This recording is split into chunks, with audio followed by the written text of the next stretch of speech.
Bapa,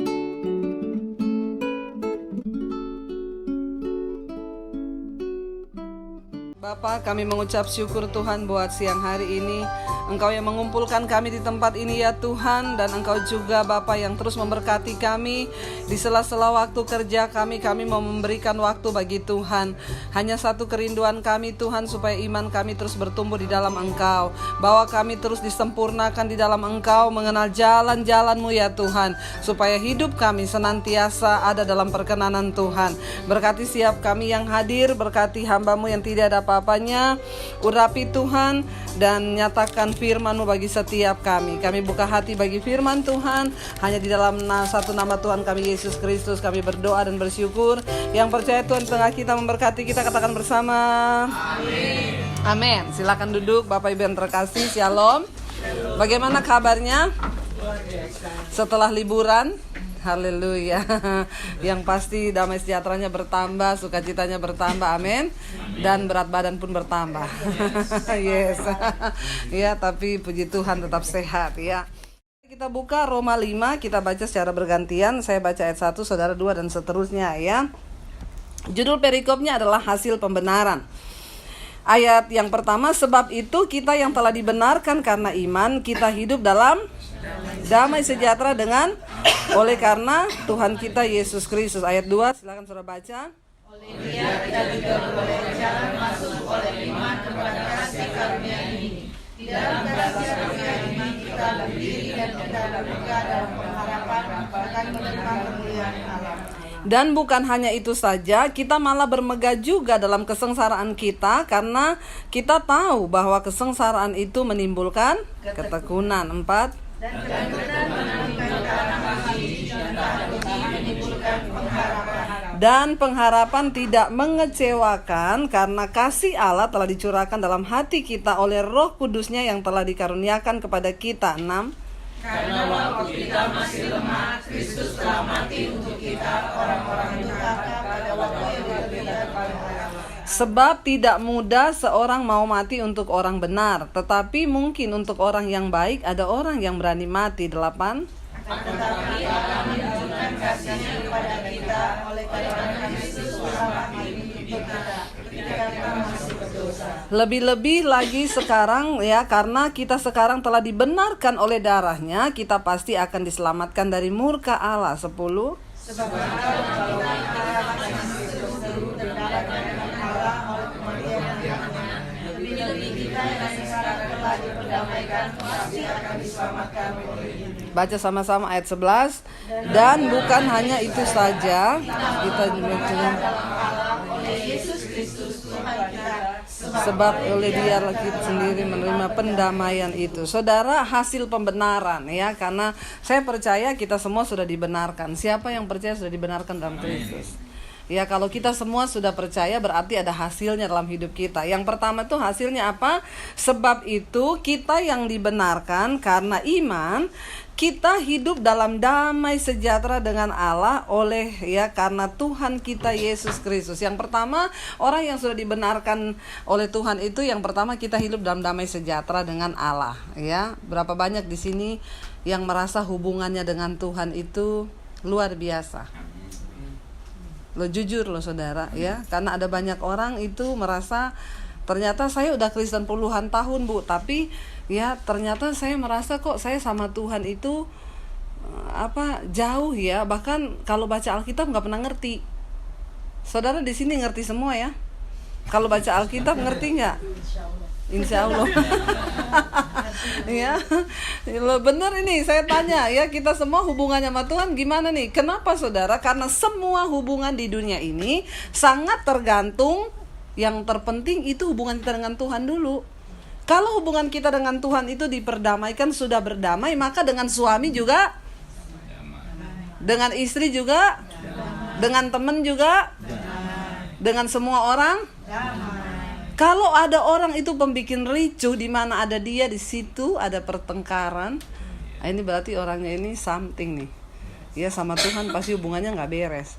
Karena orang yang beres dengan Tuhan itu pasti beres dengan sesama, terutama yang terdekat dengan kita, yaitu suami atau istri. Tapi kalau hidupmu di rumah tiap hari berantem, bertengkar, saya curiga hidup kita dengan Tuhan ini belum ada hasilnya dari pendamaian itu.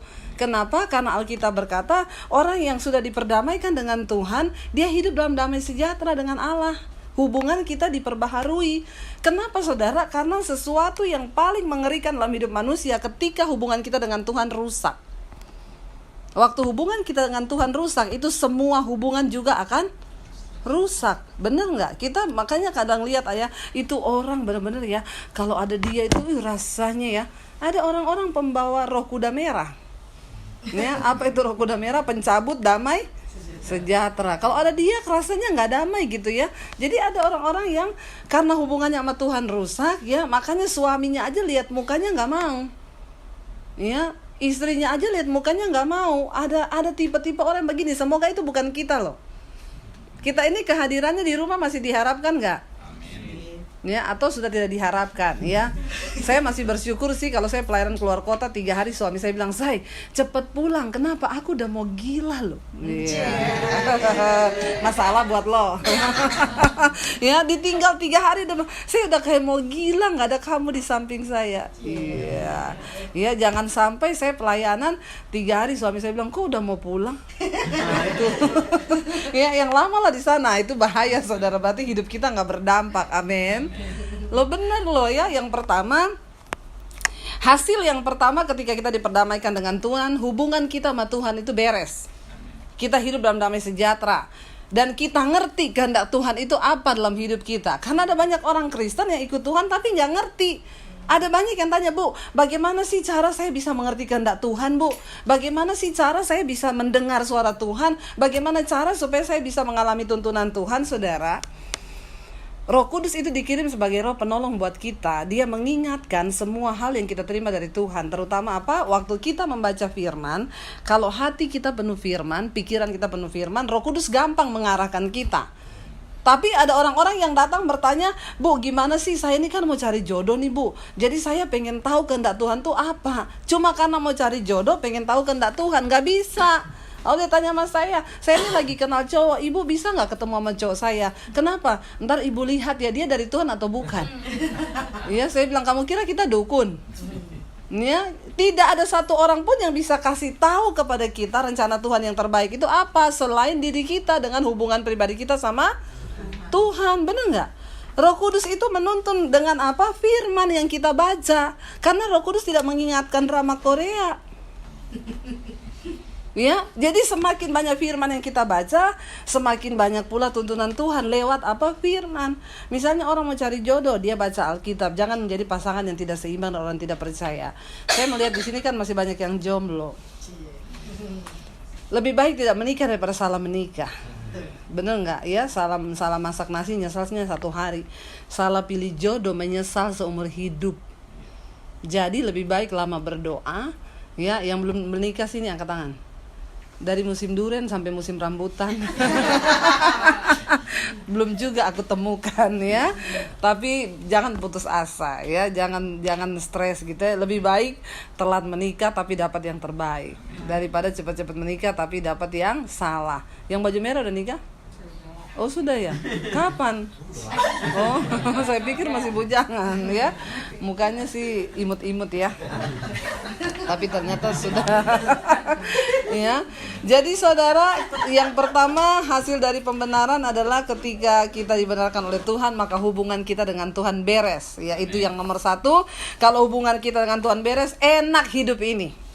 Ada damai sejahtera, ada sukacita, mau apa aja itu luar biasa. Kenapa? Karena sama Tuhan kita beres. Kenapa? Karena dosa kita udah diberesin, dosa kita diampuni, makanya jangan sembunyikan dosa. Kalau ada yang di sini yang sembunyikan dosa, tidak usah angkat tangan. Ya, maka itu pencabut damai sejahtera nomor 1. Nggak usah main-main dengan dosa. Orang yang bahagia itu bukan orang kaya, bukan orang yang gajinya gede. Orang yang bahagia itu orang yang hidupnya dalam kekudusan, nggak ada dosa yang lagi kita tutupi. Itu bahagia, hidup kita beres ya. Yang kedua di sini dikatakan begini saudara. Ayat yang kedua berkata, Oleh Dia kita juga beroleh jalan masuk oleh iman kepada kasih karunia. Di dalam kasih karunia ini kita berdiri dan kita bermegah dalam pengharapan akan menerima kemuliaan Tuhan. Siapa yang pengen menerima kemuliaan Tuhan? Amin. Wow, semua pengen menerima kemuliaan Tuhan. Sebelum kita menerima kemuliaan Tuhan, saya pengen satu orang bacain coba Roma 8 ayat yang ke-17. Ya, Pak ini aja. Pak siapa? Pak Presiden di ujung ya. Ya, Roma 8 siap. Ayat yang ke-17, Pak. Dan jika kita adalah anak, maka kita juga adalah ahli waris. Iya. Maksudnya orang-orang yang berhak menerima janji-janji Allah yang akan menerimanya bersama-sama dengan Kristus, yaitu jika kita menderita bersama-sama dengan Dia, supaya kita juga dipermuliakan bersama-sama. Nah, siapa tadi yang ingin dipermuliakan? Amin. Ayat ini bilang apa? Kalau kita ingin dipermuliakan, maka kita juga harus apa? Menderita bersama-sama dengan siapa yang mau menderita? Ya, ini pertanyaan jebakan. Paket itu ya. Itu sudah satu paket. Kadang-kadang orang Kristen siapa yang mau dimuliakan? Angkat tangan semua ya. Nah, ini satu paket. Alkitab bilang kalau kamu mau dimuliakan, orang-orang yang juga menderita bersama-sama dengan, yaitu jika kita menderita bersama-sama dengan Dia. Begitu ditanya siapa yang mau menderita? Enggak ada. Saudara tahu mikir ya, garu-garu kepala. Saudara gini, kalau kita menderita karena dosa, itu biasa. Orang dunia juga begitu.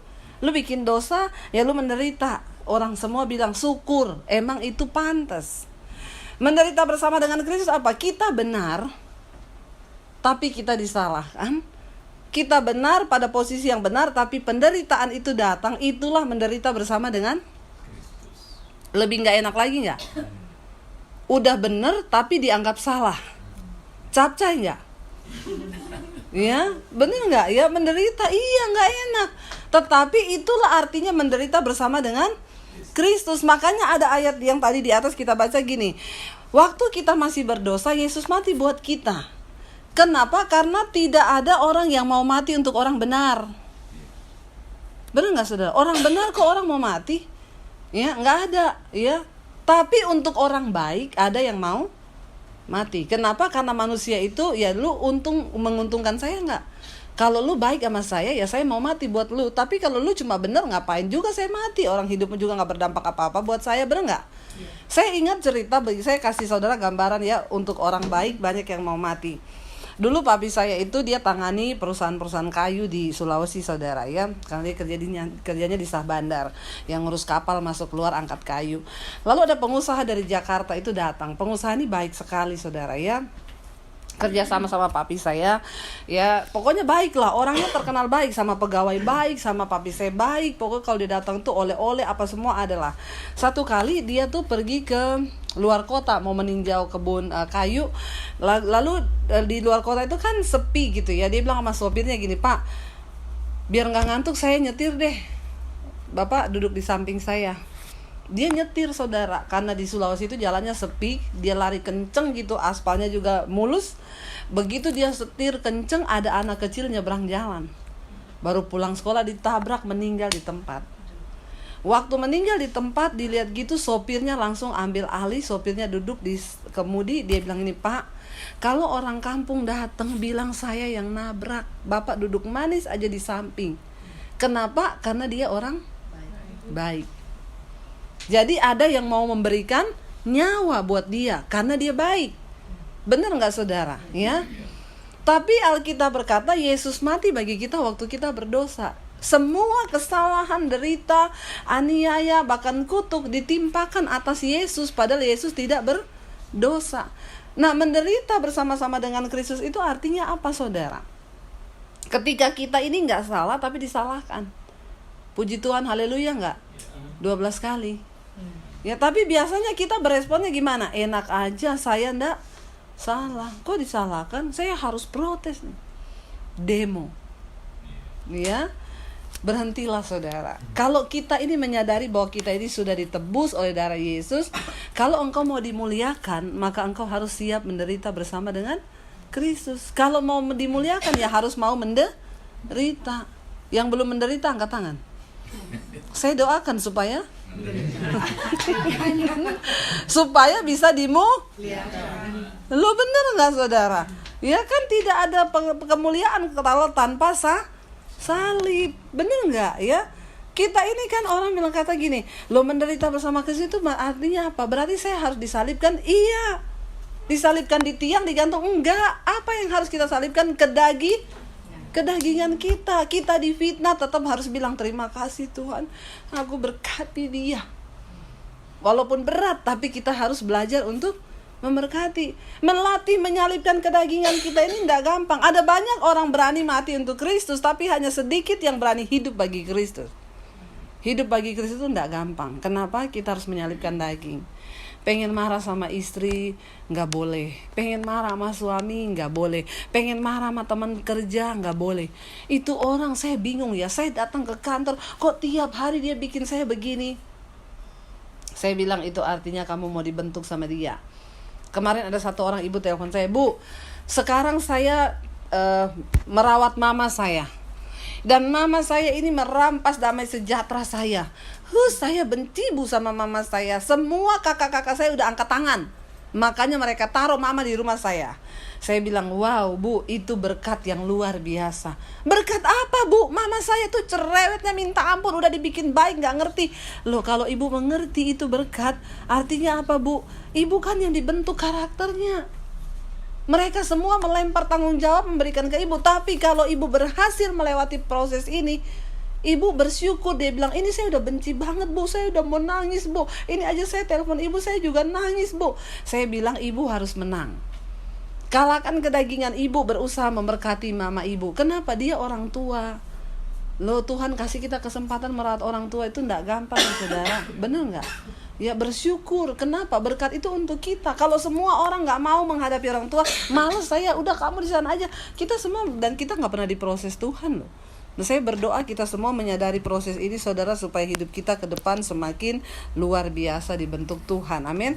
Nah ayat yang berikutnya berkata begini saudara.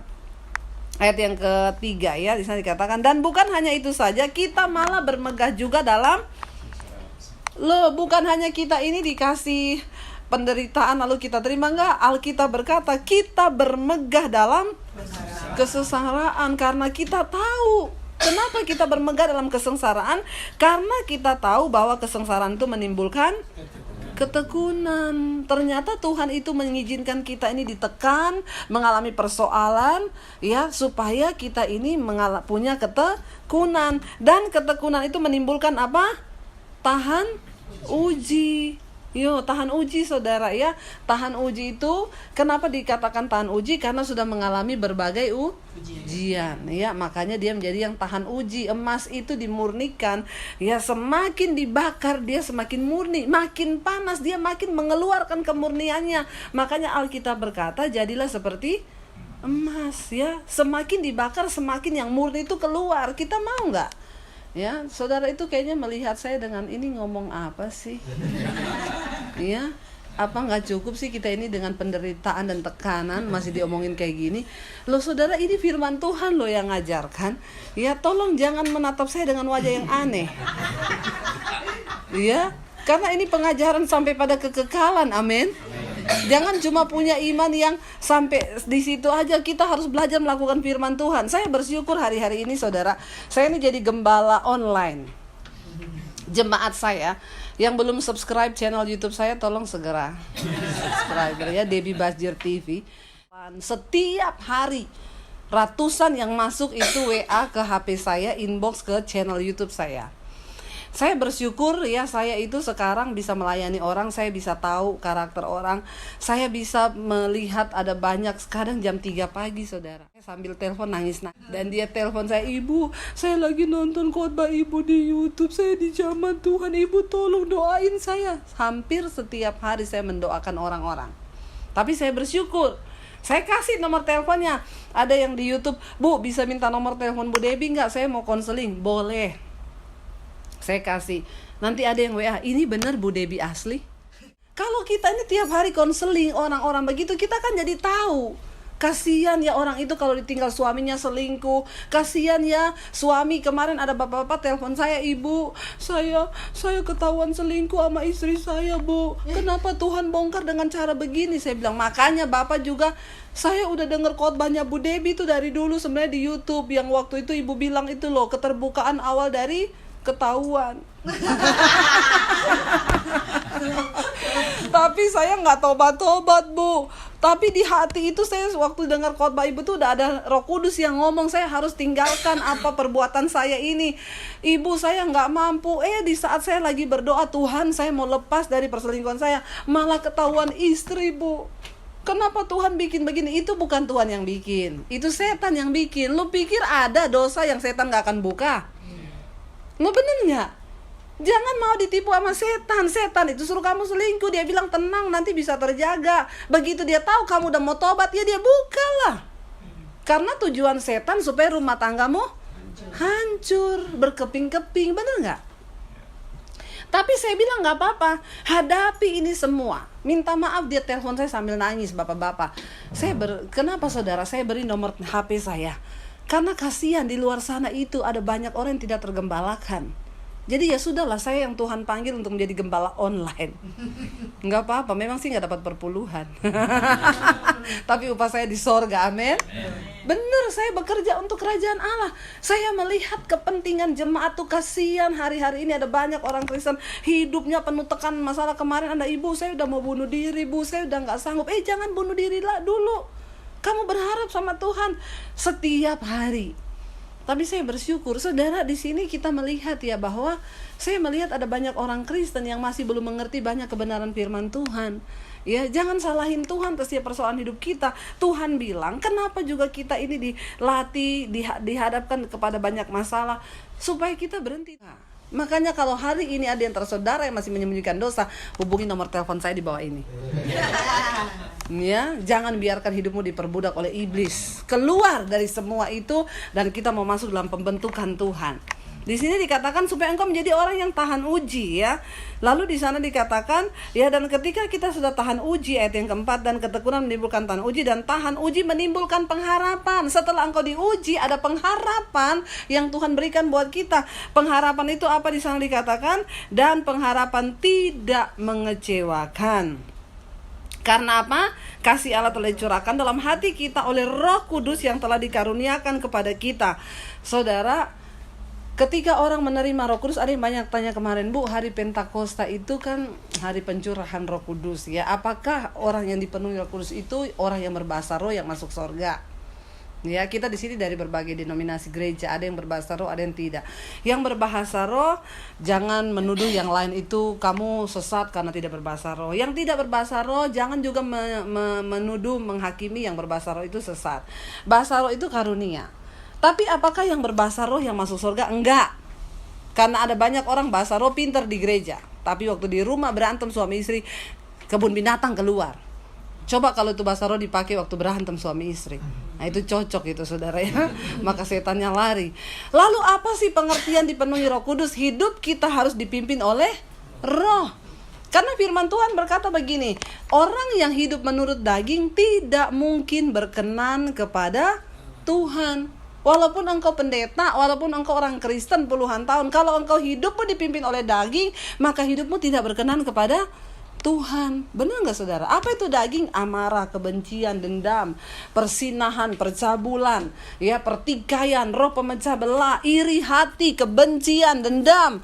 Itu semua perbuatan daging, dan barang siapa yang hidup menurut daging, maka dia akan mati binasa.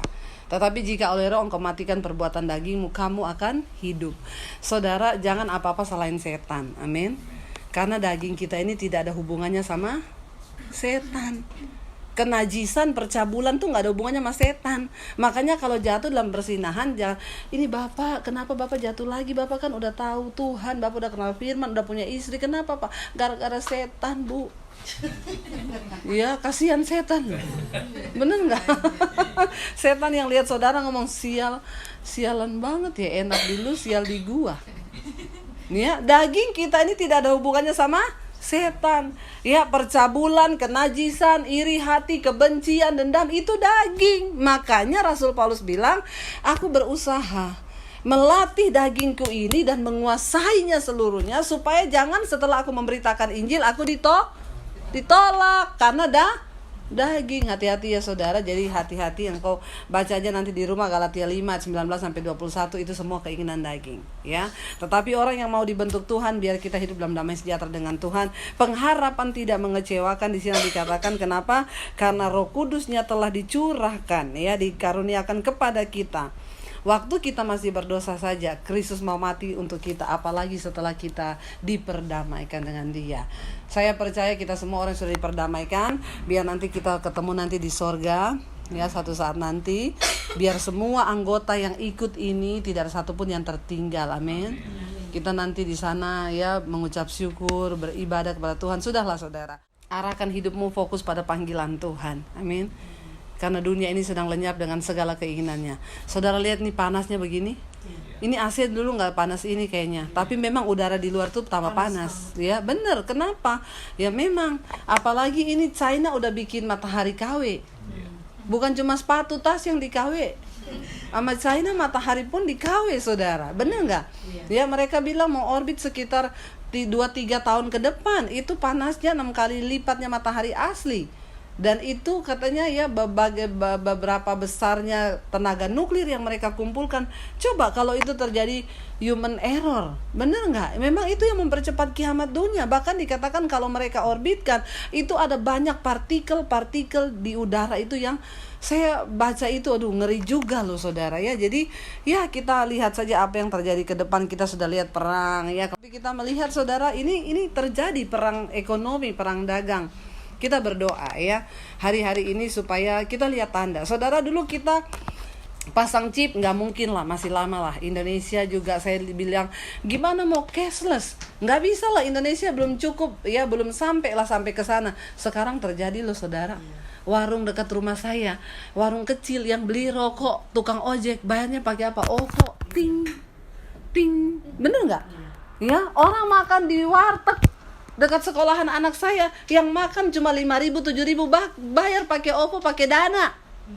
Udah nggak bener, udah nggak ada yang bawa uang. Saya bilang sama suami saya, bener loh, akhir zaman tuh udah di depan mata.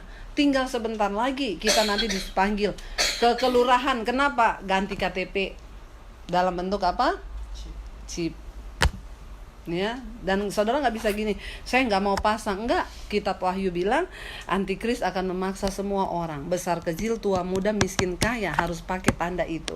Mereka yang nggak pakai tanda itu nggak bisa beli, tidak bisa jual. Itu memang sudah ditulis saudara ya. Kalau kita nggak mau pakai, ya udah, kita mau bayar gaji semua sekarang sistemnya transfer.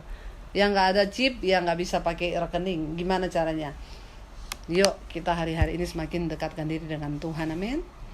Orang yang ikut Tuhan hidup karena percayanya janji firman Tuhan, kita diselamatkan. Sebelum masa antikris datang, kita semua sudah mengalami pengangkatan itu.